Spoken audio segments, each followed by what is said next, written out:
අද මම මේ ලෑස්ති වෙන්නේ නිවිති පාත්තියක් අලුතෙන් පාත්ති 4ක් අලුතෙන් දාන්න. දැන් මේ මගේ තිබුණේ ඒවා දැන් කපලා දීලා ඉවරයි. දැන් මම අලුතෙන් දාන්න හදන්නේ. ඉස්සෙල්ලාම අපි පොළව ගුරුල් කරලා පාත්ති ටික සාමාන්‍ය විදිහට සකස් කරගන්නවා. ඊට පස්සේ කොම්පෝස්ට් මේ තියෙන කොම්පෝස්ට් පොහොර මෙව්වා ආපහු ගමකට සාමාන්‍ය මේ පාත්තියට කිලෝ 30ක් විතර මම දානවා. දාලා අර විදිහට තුනී කරගන්නවා. අර තියෙන විදිහට මොකක්ද දැන් ඉස්සලා පාත්තිය හදලා තුනී කරලා ඒකට කොම්පෝස්ට් ටික දාලා ඒක ආයෙ වටයක් රේක් එකක් කරලා තුනී කරගන්නවා. තුනී කරගෙන ඉවර වෙලා ඊට පස්සේ මෙන්න මේ ආකාරයට පාත්තිය අහපො කොටනවා. ඔහොම කොටලා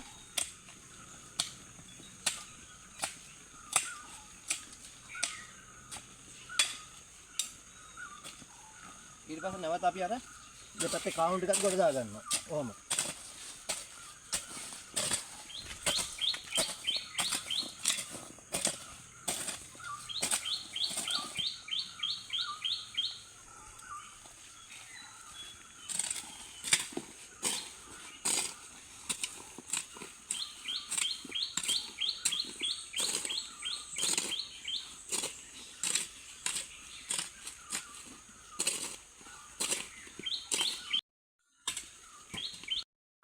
එහෙම කොටාගෙන කානුව සුද්ධ කරගෙන ඊට පස්සේ අර කොම්පෝස්ට් ටිකයි පොළොවයි සම්බන්ධයෙන් අපි දැම්මනේ දාලා කොටලා ඉවරලා අහපව ඒකුඩ තියෙන කැට අයින් වෙන්න රොඩු අයින් වෙන්න මේ ආකාරයට අපි රේක් කරගන්න ඕනේ.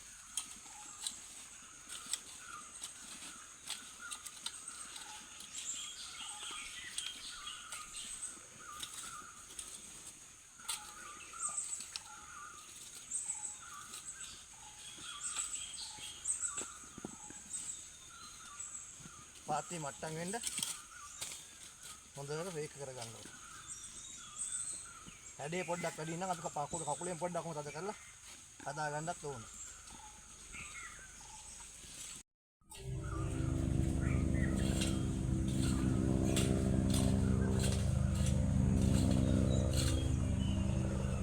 ඔන්න දැන් මේ පාත්තිය වැඩ ඉවරයි. ඔන්න බලන්න ඊළඟ පාත්තිය අපි හදාගන්න හැටි. දැන් මේ පාත්තියත් දැන් ඔය උඩින් මේ තියෙන කොම්පෝස්ට්. දැන් මම මේ විදිහට කොම්පෝස්ට් දාලා තියෙන්නේ.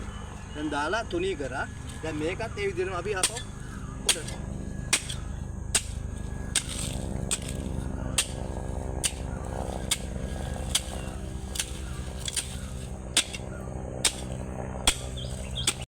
මේ පාත්තියත් දෙපැත්තේ තියෙන කනකොටියක් ජලවගෙන මෙහෙම ගහලා පාත්තියම දාගන්න.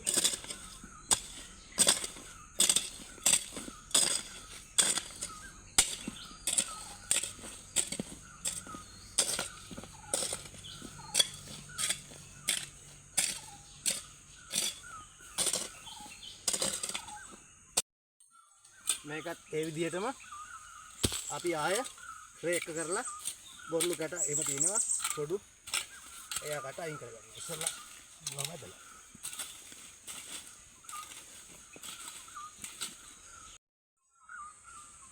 දැන් මේ තියෙන්නේ මම මේ විදිහ සකස් කරගත්තු නිමිතිය දාන්න හදාගත්තු තවන් පාත්ති දෙක.